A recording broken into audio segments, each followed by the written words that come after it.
As I sat down to sip on my soy latte and log on to veganslampoetry.net on my brand new MacBook Air, I couldn't help but wonder what the day had in store for me.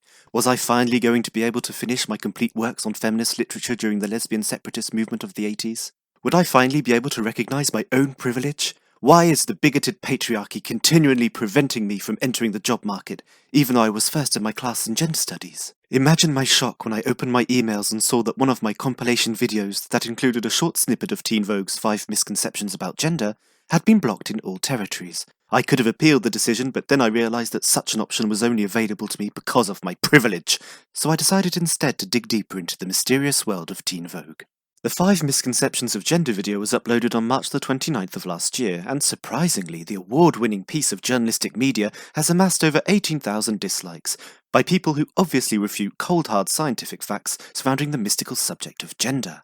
The comments section has also been disabled, because why should Teen Vogue be subjected to all your unneeded bigotry and white supremacy disguised as facts? In the video, trans activists and allies politely tell us humble viewers why they are right and why we are nothing more than misogynists and sexists, forever rooted in our own little patriarchal system.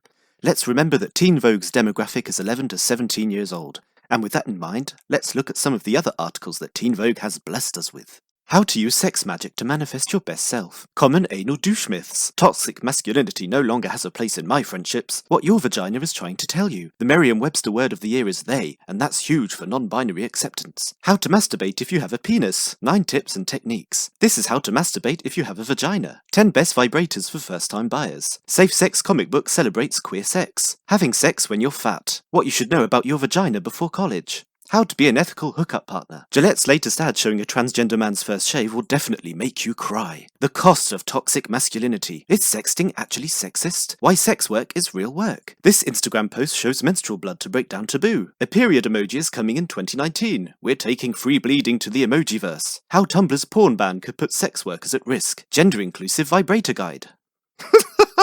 As I searched all of these articles, I couldn't help but feeling my metaphorical ovaries brimming with joy, but something still pained me. Indeed, why is the Teen Vogue 5 Misconceptions about Gender video so controversial? As a woke individual, I can only applaud the bravery of this statement, which is not factually but morally correct. Why should I listen to your science when I know I have the moral high ground and 10 student allies holding signs standing behind me? How about you check your privilege? I reserve the right to don denim jeans and a shirt and call myself Jacob. If my doctor says otherwise, they are literally committing an act of medical violence. And if you disagree, you're a bigot and I'm blocking you on Facebook. You can also totally forget about attending my vegan slam poetry contest. You are not welcome. Anne Fausto Sterling's suggestion that the prevalence of intersex might be as high as 1.7% has attracted wide attention in both the scholarly press and the popular media. Many reviewers are not aware that this figure includes conditions which most clinicians do not recognise as intersex, such as Klinefelter syndrome, Turner syndrome, and late-onset adrenal hyperplasia. If the term intersex is to retain any meaning, the term should be restricted to those conditions in which chromosomal sex is inconsistent with phenotypic sex, or in which the phenotype is not classifiable as either male or female.